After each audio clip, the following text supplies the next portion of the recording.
Welcome everyone to our cannabis event. I'm Rick Kaplan. I'll be hosting the show, and I have with me Elliot Choi of Vicente Sederberg, and they specialize in cannabis. And we don't have a lot of time, and this is the big news, and it's big business. And Elliot knows everything that has to know about this industry right now. And we're going to start off with.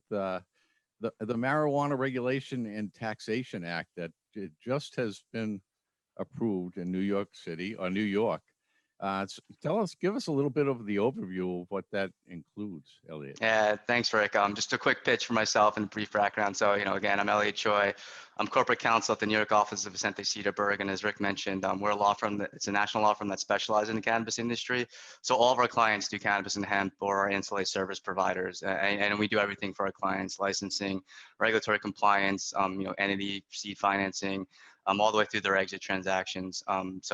That's kind of our main business. As Rick mentioned, New York legalized. Rick and I had some conversations a few months ago about this interview, and we discussed that it would, it'd be great if this timed perfectly, where New York had just signed the bill, and it happened.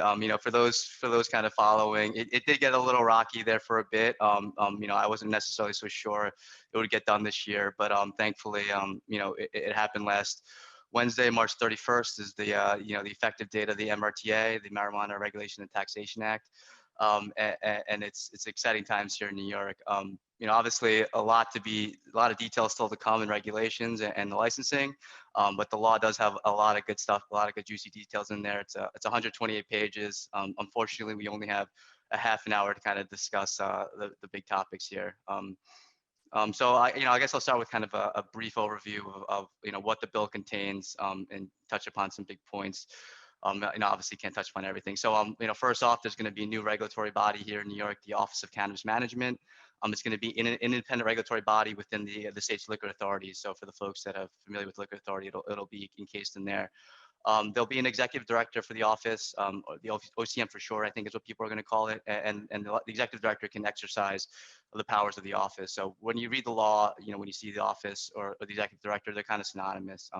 There'll be a separate cannabis control board, the CCB, or the board for short, kind of unclear what people are going to use there. And that'll have separate powers from the office. The general idea is that the CCB will handle kind of the longer term items, and the office and the executive director, the more the day to day. For instance, like the CCB will be the one issuing licenses, and the OCM will do kind of inspections of facilities to make sure that people are compliant. Now, the Office of Cannabis Management is not only going to regulate adult use, it's going to regulate the existing medical program here in New York, along with the hemp and hemp cannabinoid program. The hemp farmers will still be regulated by the Department of Agriculture, and that's mainly due to the jurisdiction. The 2018 Farm Bill, as many people know, legalized hemp at the federal level. So the agriculture and hemp farmers are kind of a separate kind of group of industry participants. One big feature of the MRTA, I think is worth emphasizing, is, and it's, kudos to New York and the advocates here, there's a big, strong social equity emphasis in the bill. There were competing bills here in New York, and the advocates really supported the MRTA, in particular because of the social equity emphasis. And a lot of the details to be determined, but, I think New York is kind of going out in the forefront here and will serve as a kind of national model as far as social equity programs. I do understand this is a real estate conference, so I'll touch upon some of the real estate items and the social equity provisions that you guys, the folks listening, may be interested in. First of all, the existing medical operators will be able to expand the number of dispensaries from 4 to 8. The first 2 will have to be in underserved communities as identified by the board. For folks with maybe properties in some of these places, you could be kind of a good way to kind of create value there. In addition, there'll be this state cannabis revenue fund, and part of what the fund will be doing, it will be investing in disproportionately impacted communities, these communities that have been impacted by the war on drugs. It's unclear kind of how that reinvestment will look like. That'll be determined by an advisory board and a chief equity officer. But presumably there'll be some development opportunities within these communities outside the cannabis industry for those that don't necessarily want to become a cannabis industry participant. Some big ticket items, and the kind of the most common question we get asked is about vertical integration.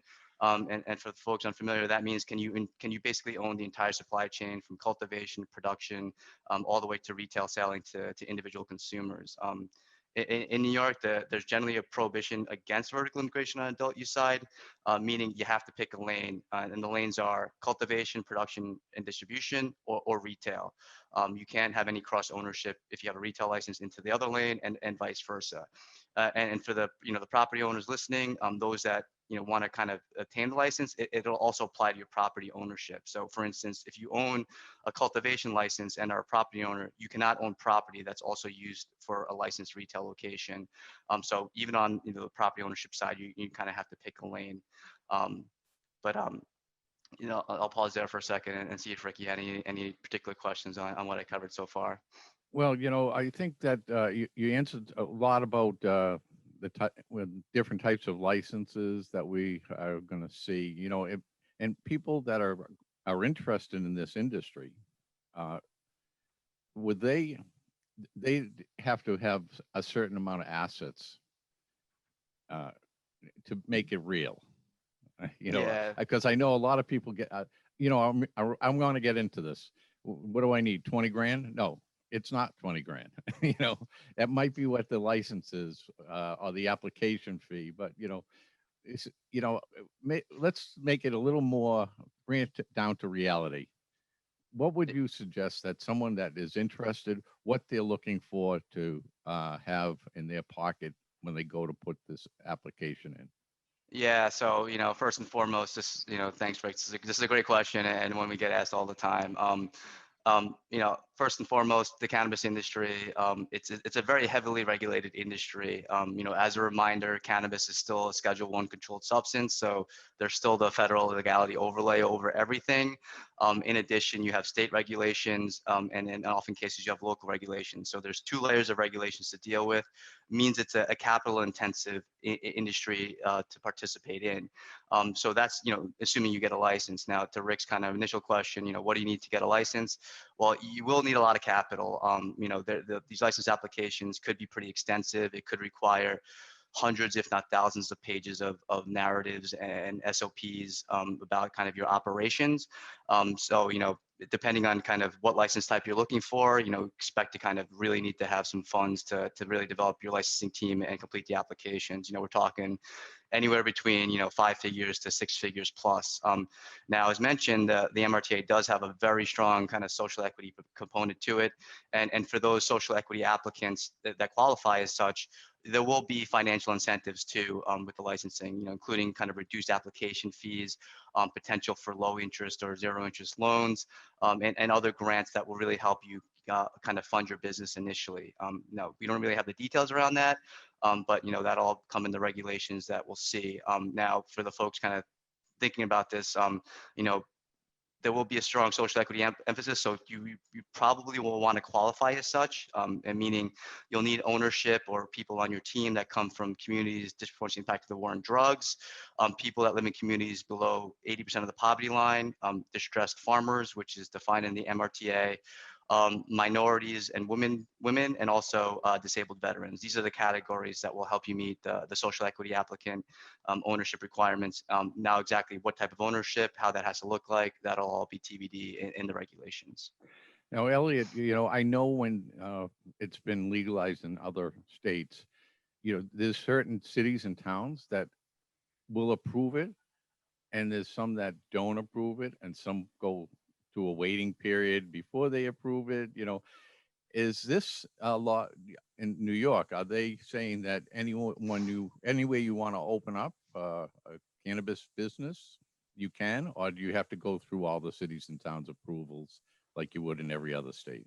Yeah, Rick, great question. And Rick, I know you're up in Massachusetts where there's a strong local component to the licensing regime up there. So this is another common question about the New York kind of MRTA and the law. What can the local municipalities do? So first and foremost, there is an opt-out provision for retail and on-site consumption licenses only, meaning that the local municipalities have until the end of this year to adopt the law, opting out of retail and on-site consumption licenses. Now, if they opt out, there is a permissive referendum mechanism that can override the local town's opt-out. Now, if you guys are listening carefully, I've only mentioned retail and on-site consumption licenses because the law specifically doesn't include cultivation, production, and distribution, and also delivery. So, the way we read the law, it suggests, and we've seen the Office of Cannabis website is now live, also kind of reiterates this, is that the local opt-out only applies to retail and on-site consumption. So if a locality opts out, you can still potentially put a cultivation and production facility in that town. For the towns that do opt out, they're foregoing the local sales tax that would be collected on cannabis products. So that's something to keep in mind. We've already seen in the news. I'm from Long Island, and unfortunately, a lot of Long Island mayors, the entirety of Long Island is looking to potentially opt out in its entirety. We're going to try to get involved in some, outreach out there and educational efforts to change some of the minds. So now on the retail on-site consumption side, the MRTA does allow for those localities that do allow for those licenses to be in their towns to have a time, place, and manner regulations. So we suspect there will be some type of zoning requirements. In addition, there is this notification requirement if you're going to apply for a retail or on-site consumption license within a town.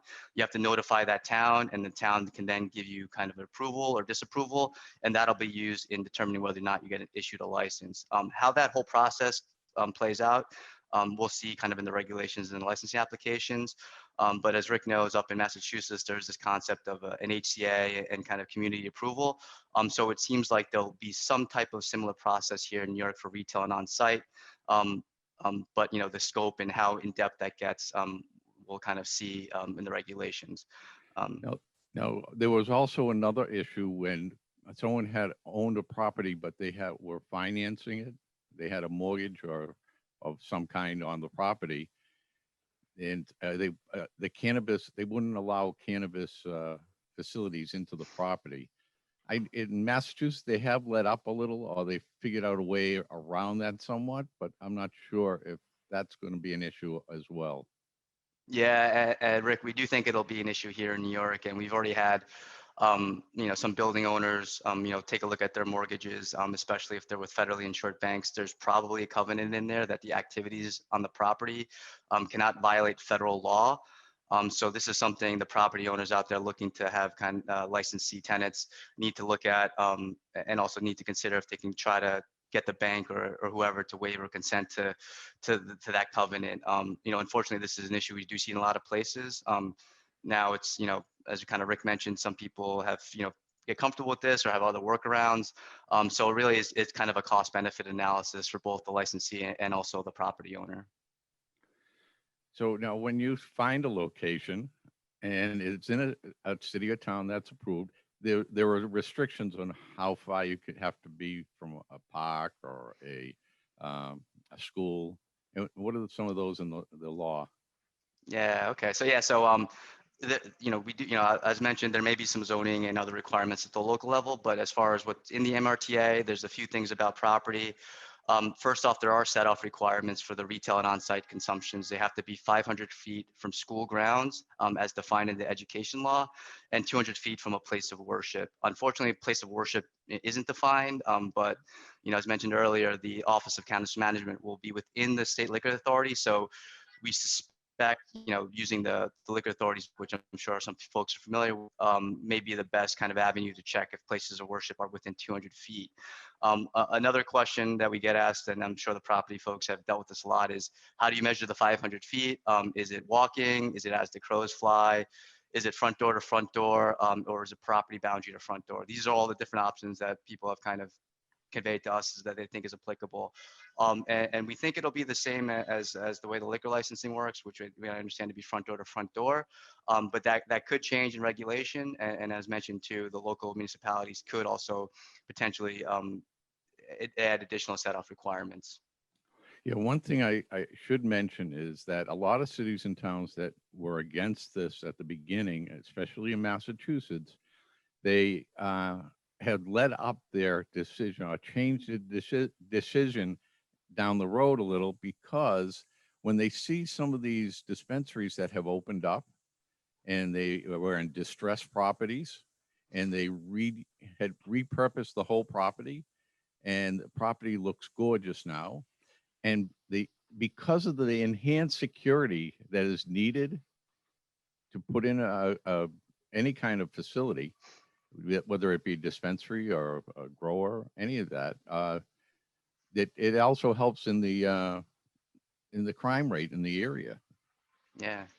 So yeah, Rick, I mean, as you kind of seen up in Massachusetts, initially I think a lot of these towns, municipalities that opt out, do so kind of reactively without really thinking about how it impacted community and also without really understanding the regulations and the scope of what's required. And as you point out, a lot of towns that do opt in push kind of these facilities and dispensaries to the industrial areas and kind of inadvertently create a lot of investment into infrastructure in those areas, including people beautifying buildings, creating like security there, and the like. So I suspect, I do think that some of these communities that do opt out, today may decide later to change their minds, especially, coming from Long Island, the Nassau towns, I suspect Queens and a lot of areas within Queens won't opt out. And honestly, it's not too far of a drive from Nassau to Queens to pick a product if people wanted to. Well, as far as dispensaries right now, with retail having so many issues where they have so many vacancies, because of how retail is going in the direction it's going. There's so many empty spots that this is a great opportunity for retail property owners to put something like this in their facility or their property. Yeah, I totally agree. And one related requirement I just wanted to mention for the retail stores, they have to have a street level entrance. So that's something to keep in mind for people with kind of multi-floor buildings with commercial properties kind of on the non-street level floors. But yeah, we do suspect there'll be a lot of investment into these retail locations, as we've seen in other states when people come on live. And as mentioned, there'll be this community reinvestment program. We suspect there'll be tax incentive and grants for certain properties. And again, we do expect this community reinvestment fund to be used for things outside the cannabis industry. So, to the extent this fund can apply to properties within that you own within these communities, it's something to keep in mind that you can potentially use these funds to help improve those locations. Yeah, I also like to mention, and you'll agree with me on this, is that this is an opportunity that opens up for not just the cannabis industry. This opens up for construction, you know, HVAC, all the things that go along with construction, uh, security. The security companies, they thrive in this industry. So there's things that happen in the industry, commercial brokers, that will be very good for the economy in those areas as well. And then not to mention the tax revenue. And Yeah, the we'll tax go revenue. into that a little right now, because the tax rates for cannabis are not the same as a regular retail operation or industrial business. Yeah, so Rick, yeah, thanks for bringing up the taxes. So one thing the MRTA has done is instituted a very unique potency tax. So depending on the strength of the product you're selling, and there's different rates for flower, concentrate, and edibles, you'll be taxed on how many milligrams of THC is in your product. This is pretty unique as far as I understand in the United States. I think the closest we've seen is in Illinois.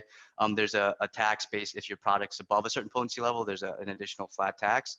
But this is the first kind of tax rate that we've seen tied to potency that kind of graduates with the potency. And the reason for this, and for the folks that are familiar with the industry, there is a kind of a national movement to regulate the strength of these products. And this is, I know, something the regulators and people in Cuomo's administration were really keen on, and this potency tax is what they saw as a way to do that. Now to Rick's point, the estimates we've seen on the cannabis tax revenue are pretty impressive. Once the program is fully up and running, we've seen estimates anywhere between 350 million to 1 billion in cannabis tax revenue alone. So that's a pretty high number.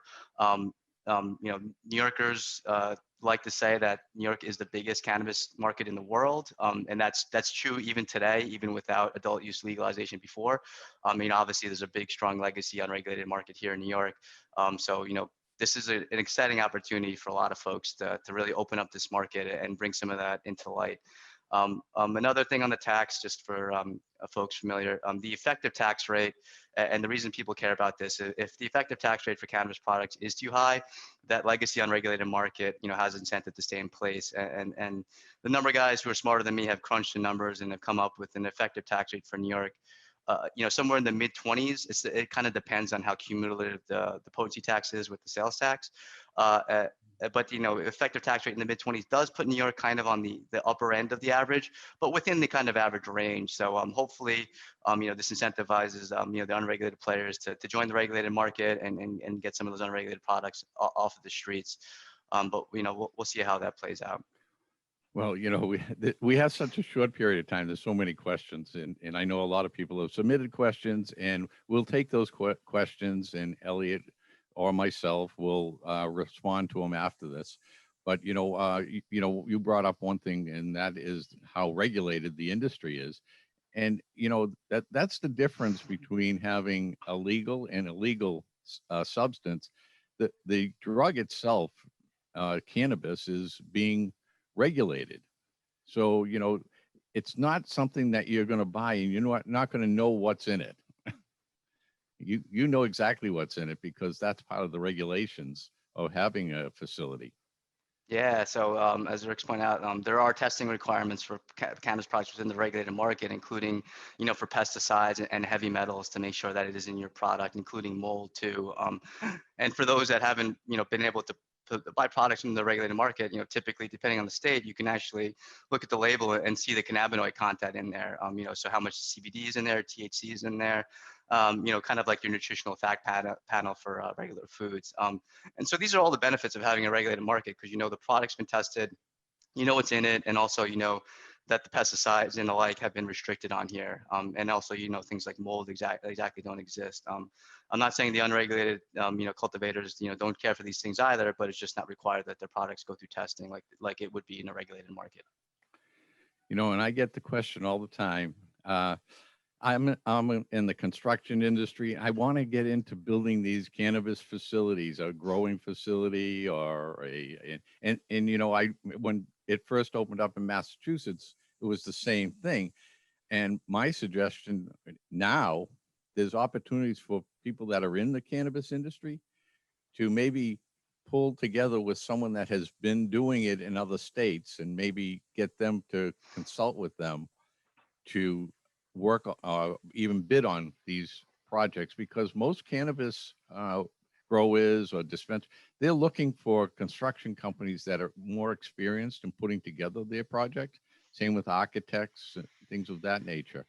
So that's one of the things I suggest to anyone that is looking to get into bidding on cannabis properties.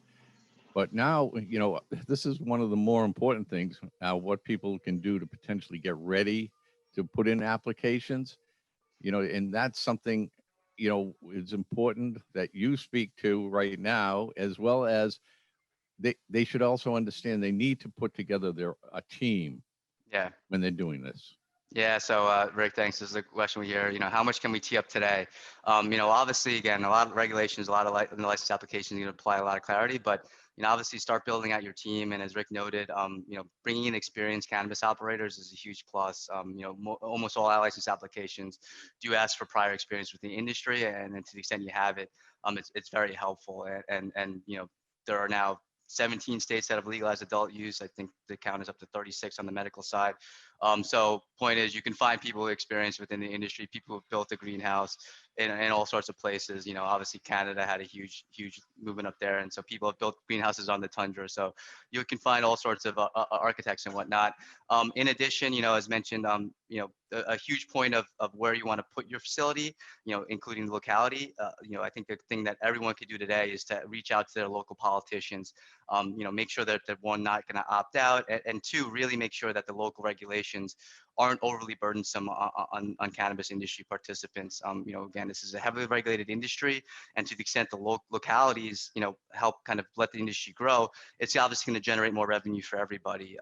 We do understand why some localities want to kind of heavily regulate these things, but we do think, concerted education efforts to combat some of the arguments we've seen could really lower the regulatory burden in these localities, and especially with the different localities next door to each other, one with lower regulations than others. regulators, obviously that lower regulation locality will be more attractive for investment. So that's also something I think the localities and local politicians need to keep in mind when coming up with the local regulations. Another big thing people can obviously get started on today is funding. As Rick mentioned early on, it takes a lot of money to get one of these businesses off the ground. There will be some funds for social equity applicants, but you're still going to need a pretty intensive amount of capital, especially if you want to build a cultivation and production facility. I mean, these things cost millions of dollars to get built, and obviously it takes you need to start raising those funds and thinking about where you can get those funds today. Well, with that being said, it also has a great return down the road. So people should understand that you put the money up now, but down the road, you're going to see that return. And, because, the regulations and what you have to go through, and, like I said originally, the team you have to put together, you should be able to coordinate a business plan and put it together and what's the word I'm looking for, and go through with it and be successful because of the right people you put in place. Yeah, Rick, this definitely takes planning. People just can't, be like, hey, I like to smoke a little cannabis. Let me go start a grow facility. It takes much more than enthusiasm. And so, enthusiasm is obviously part of it, but you gotta get the experience in. One other thing I wanted to touch upon, just because I've been mentioning the regulations a lot, and this is another question we get asked often, is about timing. And so unfortunately, the MRTA doesn't include any firm deadlines for the regulators to come up with the regulations, including also the appointing of the regulators themselves. But we do have some indications as to kind of when we can expect to see the regulations and licensing occur. Assemblywoman People-Stokes, one of the main sponsors of the MRTA, says she expects adult use sales within a year. Senator Liz Krueger, the other main sponsor over in the Senate, said she expects adult use sales within 18 months. Now, I believe that when they refer to first adult use sales, they're talking about a medical operator being able to flip the switch and sell adult use products. To kind of our whole discussion here, it seems very unlikely that there's going to be regulations, licensing, and facility build out and grow and product within an 18-month life cycle. Now, what else is in the bill as far as timing? The home grow regulations and home grow was something the advocates here in New York really pushed for. The home grow regulations for the medical side have to be promulgated within 6 months of the effective date of the MRTA, which was March 31st. Now, will the regulators get there in time? We'll see.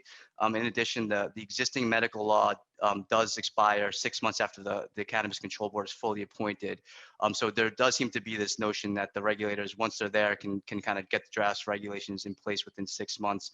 And then finally, the adult use tax doesn't kick in until April 1st, 2022, which is the beginning of New York's fiscal year. So that kind of suggests that no one really thinks kind of adult use sales will happen prior to then. So I suspect to see regulations, whether in draft form or final form, at some point before the end of the year, with the licensing round to hopefully happen some point early 2022, and the licenses issued shortly thereafter. So we're still looking at 2022 for the kind of the first being able to walk into a dispensary and buy an adult use product. Well, we're coming close to the end. This was like rapid fire. Yeah. It's 128-page bill, guys, and I tried to get as much in there as I could in 30 minutes for everybody. But before we go, there's one important thing, because there's a lot of surrounding states that aren't legalized, and this is going to make a difference to them, as well as what do you think the federal level is? So at the federal level, we suspect to see some movement there. We don't expect the cannabis will be removed from the Controlled Substances Act, but we do see that Schumer and others are trying to get federal reform at the banking level, which will really hopefully open up the funds to the cannabis industry, including potentially getting rid of that mortgage issue that Rick and I discussed earlier about covenants against federal law activities that break federal laws. As a matter of fact, in some, I know that you can now take debit cards, and in some cases, I've heard credit cards. Potentially, I mean, there's been some stuff in the news about that. There's ways to do it, I think, compliantly, and there's ways to do workarounds, and obviously, as a lawyer, we suggest the compliant ways. Yeah, it was strictly cash at one point. So it looks like we're getting close to the end. I see Anthony here. I'm Rick Kaplan from the New York Real Estate Journal, and Elliot Choi from Vicente Sederberg And Elliot, Vicente Sederberg is national, It's a right? national law firm. We've been in the space since 2010, which, as far as the cannabis industry goes, makes us a dinosaur. It's really hard to find a law firm that was in the space earlier than that. Well, I want to thank you, Elliot. A lot of great information. And if anyone wants to get in touch with us, you can, Anthony, they Right, can just, guys. Yes, I just want to say thank you, Elliot, and thank you, Rick. And everybody, Rick will be sending out a thank you note with his contact information along with Elliot. So please continue your questions and reach out to Rick and Elliot and send them all in to them. It was a great topic, interesting topic, and I want to thank you guys. Really, thank you. Thanks for having us. This concludes the webinar. We do have in about 10 minutes. We have real estate trends 2021. What you'll need to know legally. And that's with Jeffrey Moeller and Kathy Hobbs. So once again, thank you, everybody. And we'll see you in about 10 minutes. Take care. thank you. Bye-bye, everybody.